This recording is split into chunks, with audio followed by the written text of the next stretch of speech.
Hello everyone. आज फिर एक बार हम बड़ा इम्पोर्टेंट टॉपिक लेके मैं आपके सामने हाजिर हुआ हूँ। मैं Naresh Sharma, science master, government senior secondary smart school Kalarkheda, जिला फाजिलका से हूँ। और आज का जो टॉपिक है वो 9th क्लास के बच्चों के लिए भी इम्पोर्टेंट है, जो एनटीएससी की तैयारी कर रहे हैं उनके लिए भी इम्पोर्टेंट है, और जो भी कॉम्पिटिटिव एग्ज़ाम्स की तैयारी कर रहे हैं उनके लिए बहुत इम्पोर्टेंट है। आज हम लोग करेंगे एमसीक्यूज़ मोशन। हमने पिछले लेक्चर्स में मोशन के बारे में पढ़ लिया 3 वीडियोज़ में। आप पुराने वाली वीडियोज़ देख सकते हैं रेफरेंस के लिए। और आज हम लोग इसके ऊपर, मोशन के ऊपर 10 एमसीक्यूज़ जो हैं वो डिस्कस करेंगे, उनके आंसर्स ढूंढेंगे और साथ में ये भी देखेंगे कि इनके ये वाला हर क्वेश्चन का ये आंसर क्यों आया। अपनी कॉपी पेन के साथ तैयार रहिए और अपना अपना स्कोर नोट करिए कितना आता है, और फिर आप कमेंट सेक्शन में अपना अपना स्कोर डिस्कस भी कर सकते हैं। Let us start. हम शुरू करने जा रहे हैं multiple choice questions on motion. Let us move on to the first question. पहला क्वेश्चन है, which of the following is a vector quantity. देखिए, मैंने आपको बताया था दो तरह की क्वांटिटीज़ होती हैं, एक स्केलर क्वांटिटी होती है, एक वेक्टर क्वांटिटी होती है। स्केलर क्वांटिटी वो होती है जिसका सिर्फ मैग्नीट्यूड होता है, डायरेक्शन नहीं होती। और वेक्टर क्वांटिटी वो होती है जिसकी डायरेक्शन भी होती है और मैग्नीट्यूड भी होता है। तो यहाँ अगर हम देखें तो पहली ऑप्शन है डिस्टेंस। डिस्टेंस जो दूरी है वो जो है वो वेक्टर क्वांटिटी नहीं है, उसमें डायरेक्शन की ज़रूरत हमें नहीं पड़ती। करंट, करंट की बात बाद में करेंगे, लेकिन करंट भी वेक्टर क्वांटिटी नहीं है। स्पीड भी वेक्टर क्वांटिटी नहीं है क्योंकि स्पीड डिस्टेंस अपॉन टाइम होता है। तो यहाँ जो करेक्ट ऑप्शन है वो है हमारी वेलोसिटी। तो मैंने अभी आपको बताया कि करंट की बात बाद में करेंगे। करंट एक ऐसी क्वांटिटी है जिसकी डायरेक्शन होती है लेकिन फिर भी वो स्केलर क्वांटिटी है। इसका रीज़न ये है कि करंट को जब हम एडिशंस करते हैं दो करंट्स को, तो वहाँ पे फिर सिंपल अलजेब्रा के लॉज यूज़ होते हैं, वेक्टर वाले लॉज यूज़ वहाँ पे नहीं होते। करंट एक एक्सेप्शनल केस है।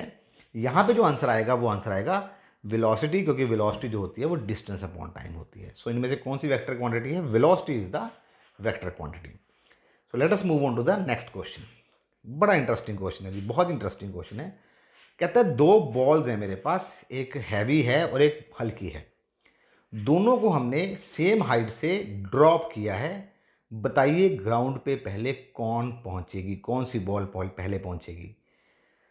अब आपको ये लग सकता है कि हैवी बॉल पहले नीचे पहुंच जाएगी। इसका जो आंसर आएगा, इसका आंसर बड़ा इंटरेस्टिंग आंसर है। इसका आंसर आएगा both will reach at the same time. जब भी हम दो बॉडीज को ड्रॉप करते हैं तो उसमें हमारे पास एक इक्वेशन इन्वॉल्व होती है। इक्वेशन होती है S is equal to u t plus half a t square. देखिए, यहाँ पर कहीं पे भी मास नहीं है, तो यहाँ से अगर हम टाइम कैलकुलेट करेंगे तो मास कहीं पे भी नहीं आता। तो ये मैटर नहीं करता कि कोई बॉडी का मास कितना है, दोनों बॉडीज़ सेम टाइम पे पहुँचती है। तो आपको लग सकता है कि अगर हम एक कागज़ को फेंकें तो वो उसमें फिर क्या होगा, उसमें एक एयर फ्रिक्शन काम कर जाएगी। अगर वैक्यूम में दोनों को फेंके तो फिर दोनों बॉडी सेम टाइम पे नीचे पहुँचेगी। मेरे पास एक एक एनिमेशन है, आप देख सकते हैं यहाँ पे। तो ये एक एनिमेशन है, ये आप देख सकते हैं। दोनों इसमें एक बॉल है और एक फेदर है। दोनों को हमने वैक्यूम के अंदर नीचे गिराया है, तो दोनों सेम टाइम पे नीचे पहुंच रहे हैं। अगर हम रेजिस्टेंस को इग्नोर कर दें एयर की, तो दोनों बॉडी सेम टाइम पे नीचे पहुंचती है। मास इतना कम नहीं होना चाहिए कि वो फ्रिक्शन क्रिएट करने लग जाए, अदरवाइज दोनों सेम टाइम पे नीचे पहुंचेगी। इसका आंसर आएगा दोनों सेम टाइम पे नीचे पहुंचेगी। बड़ा अच्छा क्वेश्चन था। Let us move on to the next question. ये भी क्वेश्चन बड़ा इंपॉर्टेंट है, बड़ा इंटरेस्टिंग है। कहता है उस डिवाइस का नाम बताइए जिससे हम डिस्टेंस मेजर करते हैं। अब आप यहाँ देखेंगे तो आपको ये जो दिखाई दे रहा है, आपकी गाड़ियों के अंदर एक लगा होता है, वो जो इंस्ट्रूमेंट लगा होता है गाड़ियों के अंदर, वो अब आपको लगेगा इसका आंसर स्पीडोमीटर आएगा। तो स्पीडोमीटर नहीं है इसका आंसर, इसका आंसर ऑडोमीटर है। देखो, जो आपके व्हीकल में लगा होता है ना, उसमें क्या होता है, उसमें स्पीड भी मेजर होती है और डिस्टेंस भी मेजर होती है, इसलिए उसको हम स्पीडोमीटर कहते हैं। स्पीड और ओडो दोनों ही है हमारे पास। लेकिन अगर हम अकेली डिस्टेंस की बात करें तो ये जो चीज़ है, ये इसको हम क्या बोलते हैं, इसको हम ओडोमीटर बोलते हैं। तो इसका जो आंसर आएगा वो क्या आएगा, ओडोमीटर आएगा, ना कि स्पीडोमीटर आएगा। Let us move on to the next question. ये क्वेश्चन भी बहुत इंटरेस्टिंग है, बड़ा मज़ेदार क्वेश्चन है। आप एनिमेशन नीचे देख सकते हैं। एक एथलीट है, वो एक सर्कुलर पाथ में भाग रहा है और 40 सेकंड में वो, उसका रेडियस आर है और वो 40 सेकंड में चक्कर पूरा कर लेता है जी। बताइए उसकी डिस्प्लेसमेंट क्या होगी 2 मिनट और 20 सेकंड के बाद। अब देखिए ये है जी सिचुएशन, कुछ ऐसी सिचुएशन है ऐसी। तो मान लीजिए वो यहाँ से शुरू होती है, इसका रेडियस आर है, this is the radius r. मान लीजिए वो यहाँ से शुरू होता है, यहाँ से, इस पॉइंट से। अब 40 सेकंड में उसने पूरा करना है। टाइम कितना हमारे पास, 2 मिनट और 20 सेकंड। 2 मिनट और 20 सेकंड का मतलब हुआ कि वो 140 सेकंड हो गए। तो चलो काउंट करते हैं। ये जो 40 में वापस यहीं आ गया जी अपनी पोजीशन पे, 80, 120।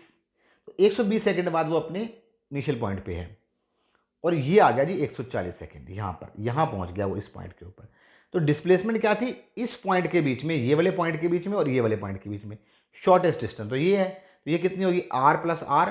तो आंसर विल बी 2r। इसका आंसर क्या आएगा, 2r। Very interesting question. अगर 20 सेकंड और दे देता, वो 2 मिनट और 40 सेकंड दे देता, तो वो वापस जो है अपनी पोजीशन पे वापस आ जाता, तो इसका आंसर 0 आना था। तो इसका आंसर क्या आएगा, 2r। This is very interesting question. Let us move on to the next question.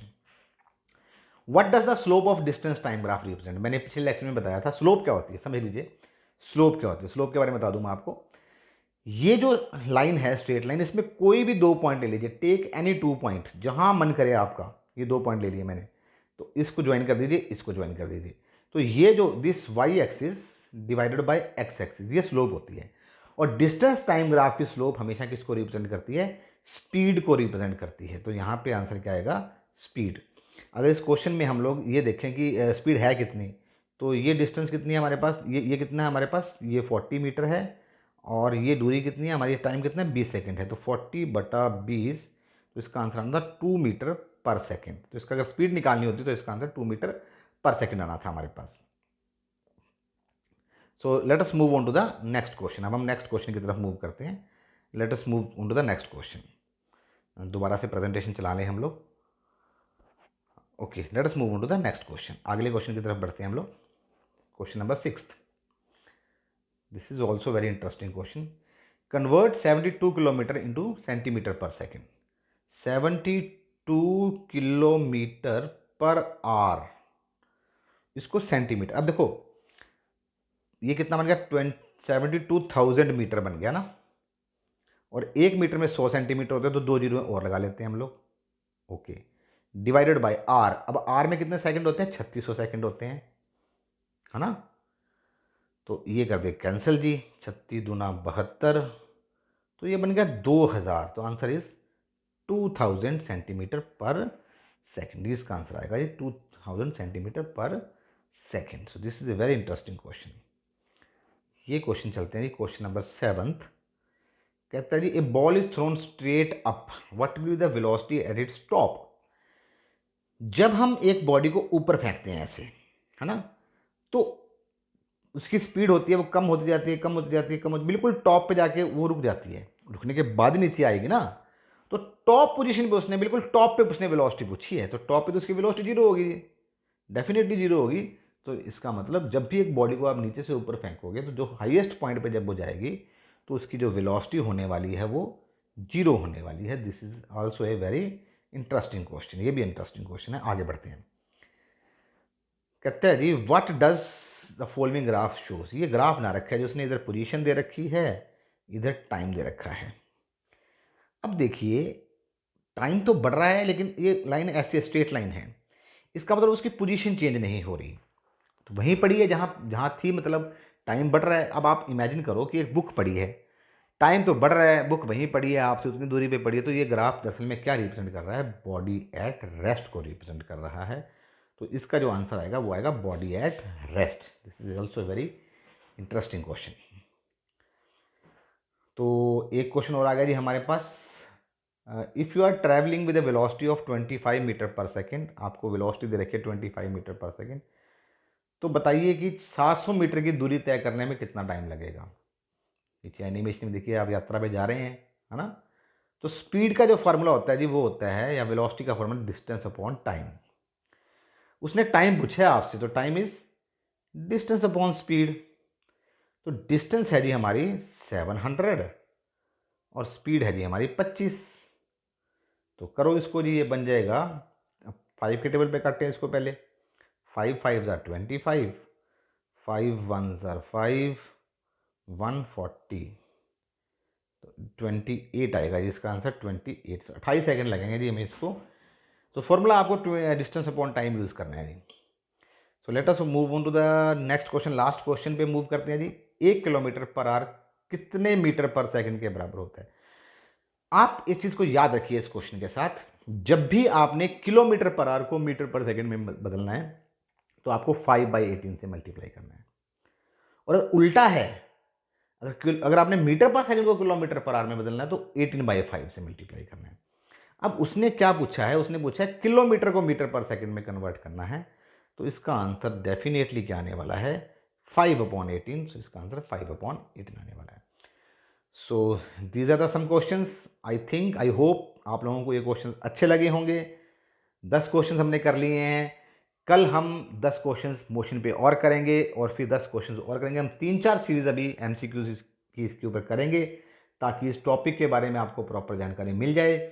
सो आपको ये लेक्चर कैसा लगा प्लीज़ कमेंट सेक्शन में प्लीज़ कमेंट करके बताइएगा। तब तक के लिए आप स्टे ट्यून्ड, और नेक्स्ट लेक्चर के साथ हम फिर मिलेंगे। तब तक के लिए बहुत बहुत धन्यवाद।